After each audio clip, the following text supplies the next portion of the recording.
lied and used fake documents to obtain the interview with my mother, made lurid and false claims about the royal family, which played on her fears and fueled paranoia. And it was, I think, that infectious enthusiasm and the energy that she had that really rubbed off on me for causes such as this. For years, the world has been fascinated by the story of Princess Diana. Her kindness, natural charm, and deep connection with ordinary people earned her the title of the People's Princess. But beyond the public spotlight, she was simply a devoted mom who loved her boys more than anything. Now, after years of being hidden away, a long-lost letter Diana wrote to her eldest son, Prince William, has finally been discovered. What message did she leave for him? Join us as we explore the heartfelt contents of Princess Diana's lost letter and the touching truths it reveals. It started quietly, without much attention, tucked inside the catalog of a London auction house back in July 2004. There were no bold headlines or big announcements, just a simple listing for a batch of handwritten notes from Princess Diana. But these weren't just ordinary letters. They were deeply personal, giving a rare and honest glimpse into her private life. One letter in particular stood out right away. It spoke about Prince William in a way that made it clear just how much he meant to her. The auction, run by SS, featured Diana's letters to Violet Collison, a woman who wasn't just a housekeeper. She had been a trusted figure in the Spencer household for many years. Violet had seen Diana grow from a shy girl into the most recognized woman in the world. These letters reflected that entire journey. Unlike the carefully crafted palace documents, Diana's letters were genuine and heartfelt. They showed the ups and downs of her life, the pressure of royal duties, the madness of planning a wedding the world was watching, and most of all, the joys and challenges of being a mother. One sweet letter, dated July 8, 1981, just weeks before her wedding, showed Diana caught up in a storm of last-minute planning. Still, even in the middle of all the chaos, her words had a playful and easygoing feel. "Everyone's racing around here, fixing up last-minute stuff, but the bride's keeping her cool," she wrote. That one light comment captured the warmth and natural charm that made people fall in love with her. But as time passed, the letters began to shift in tone. The bubbly energy of a young princess slowly turned into more serious thoughts, worry, frustration, and above all, a deep love for her two boys. What made these letters truly special wasn't just the words themselves, but the emotion behind them. Diana came through as a mom who was always thinking about her sons, how they were doing, what kind of people they'd grow up to be, and whether they'd find happiness in a tough world. The public had seen Diana through photos, TV specials, and interviews full of drama. But these handwritten notes showed something different. They weren't meant to be seen by anyone else. They were private, thoughtful, and full of care. A quiet reminder of how much she wanted her sons to grow up kind, thoughtful, and true to themselves, even in a place where that wasn't always easy. One especially moving letter, dated June 21, 1989, captured all of this in just a few lines. Written on official Kensington Palace letterhead, the note was addressed to Sergeant George Plum of the Special Escort Group. Diana was thanking him for organizing a motorbike show for Prince William's 7th birthday. Her appreciation came through clearly in her words. "It was so nice of you and your team to come here today for William's birthday. I can't even tell you how much joy the show brought to all those kids and their moms." What made the letter even more special, though, was that it wasn't just signed by Diana. Right next to her name were the small, excited scribbles of both William and Harry. It gave a rare, heartwarming look into a simple family moment, far away from the usual media noise. For those who had followed Diana's life closely, these letters weren't just sweet keepsakes. They brought back conversations about her rocky relationship with the royal family and her bold efforts to raise her sons differently. Unlike past royal generations, where children were often brought up with strict rules and very little hands-on parenting, Diana broke away from that tradition. She wanted William and Harry to have a real grounded childhood, one with experiences other kids had too. According to her former royal bodyguard, Ken Worf, Diana went out of her way to give her boys a look at the world beyond palace life. She took them to theme parks, let them grab meals at fast food places, and even rode public buses with them. It wasn't for show. She genuinely believed they needed to see what normal life looked like, away from royal titles and traditions.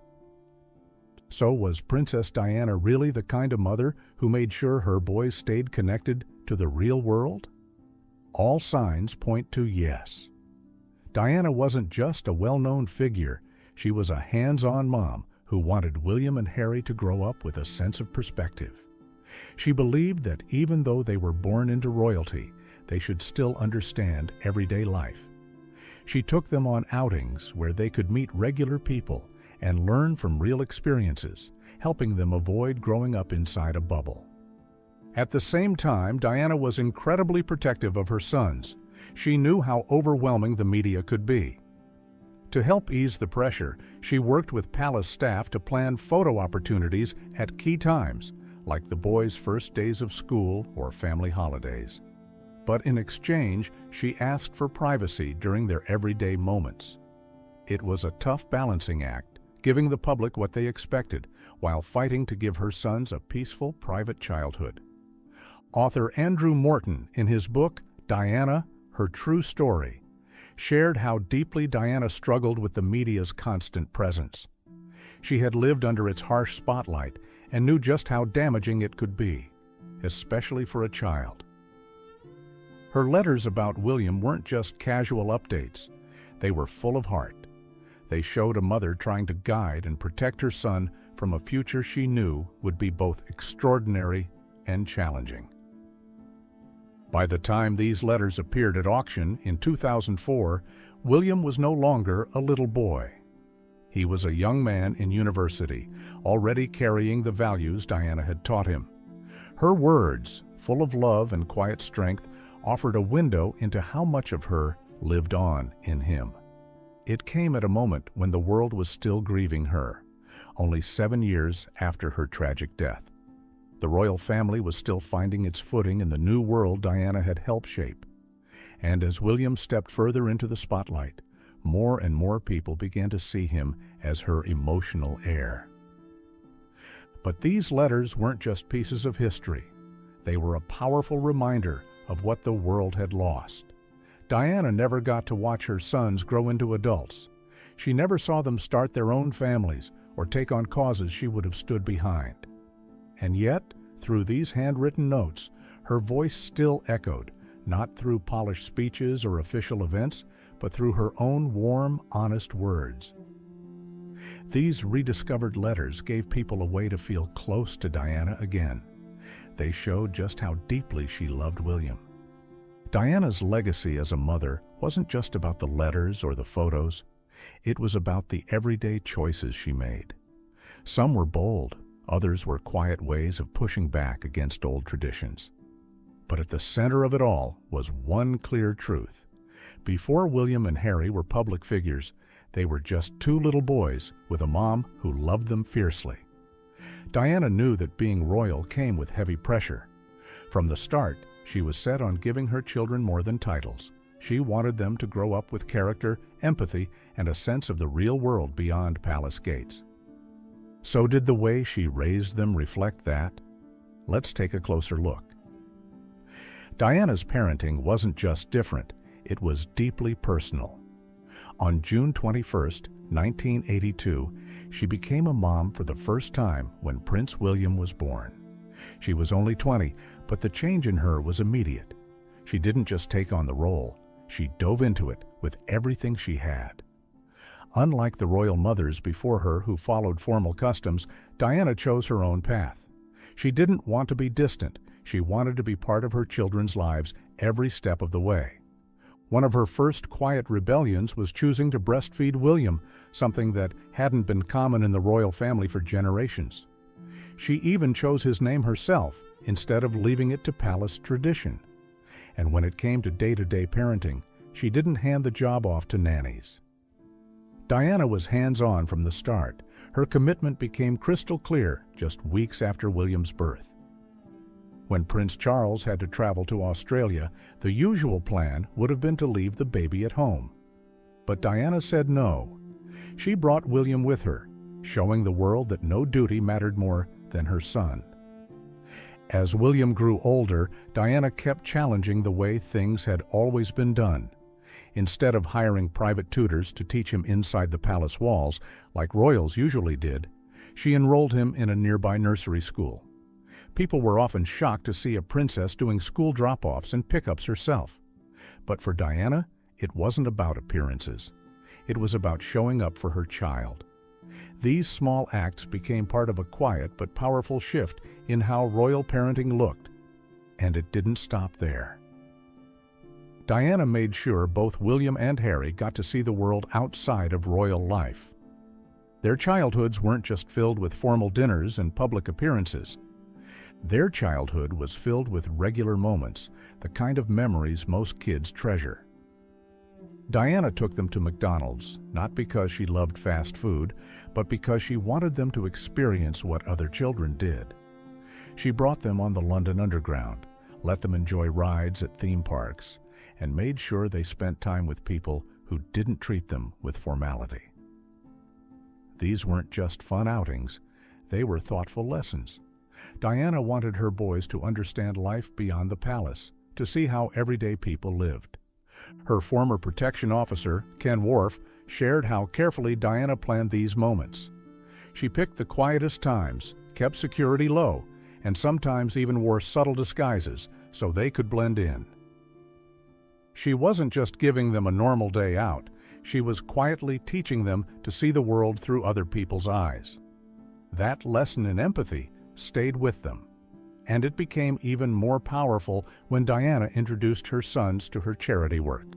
One moment stood out in particular. Diana brought William to visit Centrepoint, a London charity supporting homeless youth. There, he met children and teens who had grown up with nothing, no stable home, no family, no real support. For Diana, this wasn't about making a public statement. It was about helping William truly understand the responsibility that came with his privilege. Through her love, her willingness to break old rules, and her constant focus on their growth, Diana didn't just change royal parenting, she reimagined it completely. So just how strong was the bond between Diana and her boys? Let's take a closer look. The deep connection between Diana, William, and Harry only grew stronger with time. By the early 1990s, her marriage to Prince Charles was falling apart, and the world was watching. Between constant media attention, private heartbreak, and palace pressure, Diana found her one steady place: her sons. More than ever, she focused on them. Raising them well became her anchor.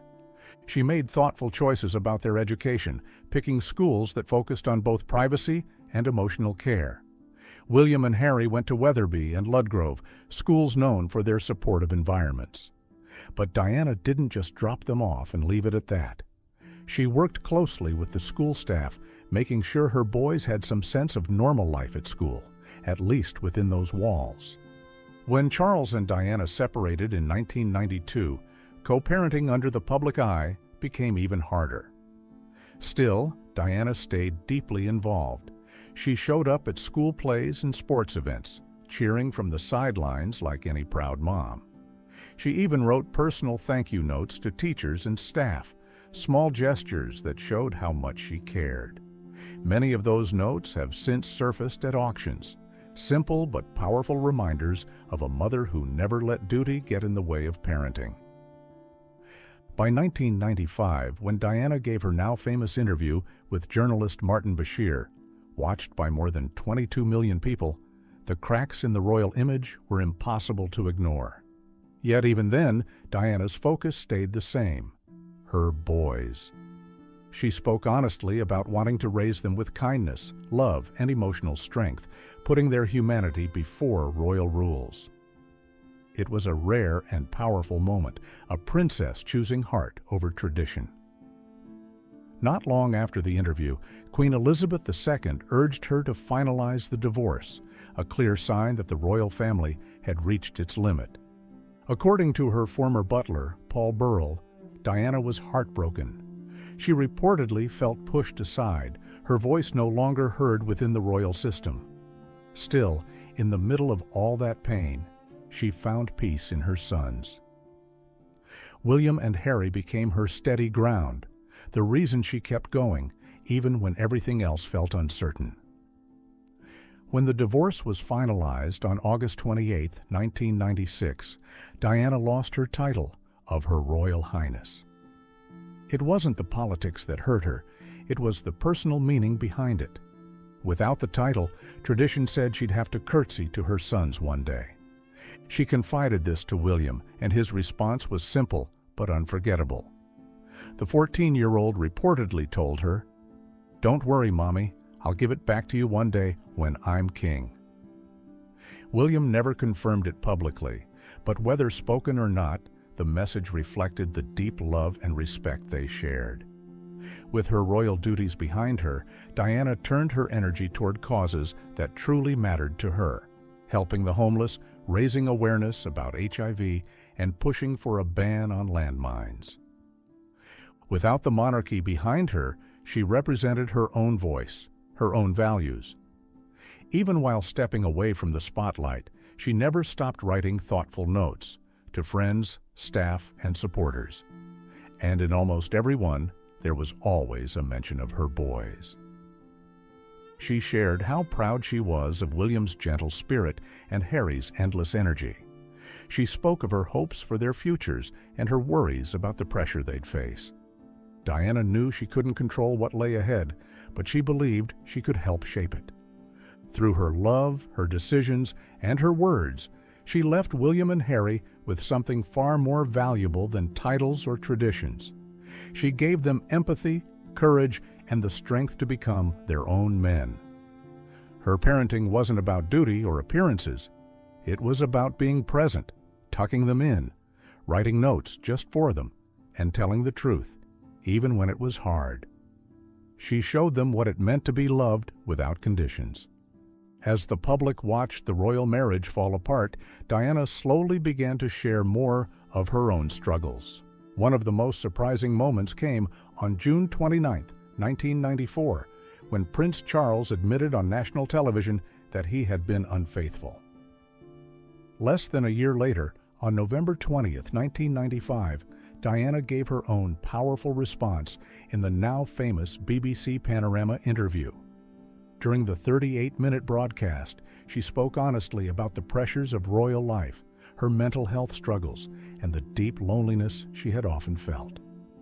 But what really touched viewers was how she spoke about her children. She said she didn't just want William and Harry to be trained in royal protocol. She wanted them to grow up with emotional understanding and compassion. Her words struck a deep chord with the public, with over 22 million people in the UK alone tuning in. But inside the royal family, the fallout was immediate. Queen Elizabeth II, after speaking with key advisors including the Archbishop of Canterbury and the Prime Minister, sent letters to both Diana and Charles asking them to formally divorce. According to royal biographers like Tina Brown and Sally Bedell Smith, Diana was heartbroken. Her former butler, Paul Burrell, later said she had hoped for more time and understanding, not a full break from royal life. Still, the process moved ahead. After months of negotiating over finances, property, and child custody, the divorce was finalized on August 28, 1996. Along with it came major changes in Diana's royal status. She kept her title as Princess of Wales, but lost the style of Her Royal Highness. That meant, under protocol, she would now have to curtsy to Prince Charles, her sons, and other senior royals. While this might sound like a small detail, to Diana, it felt deeply personal. It symbolized a final break, a door closed for good. After stepping back from her royal duties, Diana began a new chapter. This time, her choices were guided by her personal values, not royal rules. She stepped down from over 100 patronages and focused on a few causes that meant the most to her: Centerpoint, Great Ormond Street Hospital, the Royal Marsden, the National AIDS Trust, and the Leprosy Mission. Even without her official role, her passion for helping others only grew. Despite no longer being part of the royal inner circle, her top focus never changed: William and Harry. She organized her life around their school routines, went to parent-teacher conferences, and stayed deeply involved in their daily lives. According to teachers and close friends, she was always available, always caring, a mom who never let go of her role, no matter what else was happening. But this chapter of Diana's life was also filled with growing isolation. Without royal protection and the formal support she once relied on, she often felt exposed and alone. In private letters and notes, some later shared by Paul Burrell, Diana opened up about fears for her safety. One especially unsettling letter, dated October 1995, read, "This particular phase in my life is the most dangerous. My husband is planning an accident in my car, brake failure, and serious head injury." While the letter has been verified, its contents remain widely debated. Regardless of whether her fears were justified, they revealed just how anxious and watched she felt during those final years.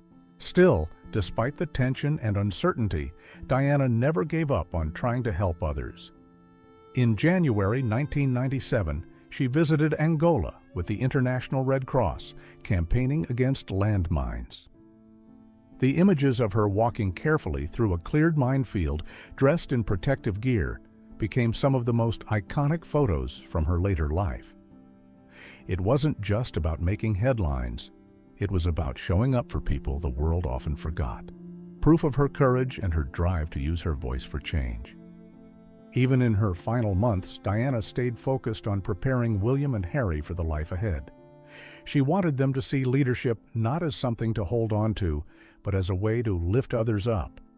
Friends and advisors later recalled how she spoke with William about compassion, responsibility, and the importance of listening. When talking about her charity work, she would often tell him, "Use your position to help those who have no voice." Sadly, the future she hoped for was never fully realized.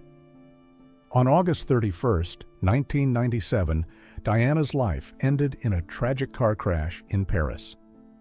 The world was stunned, and in one of the most heartbreaking public moments in modern memory, William, just 15, and Harry, only 12, walked behind their mother's coffin, faces pale, eyes full of pain.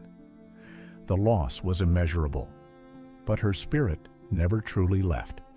In the years that followed, her influence on her sons stayed clear.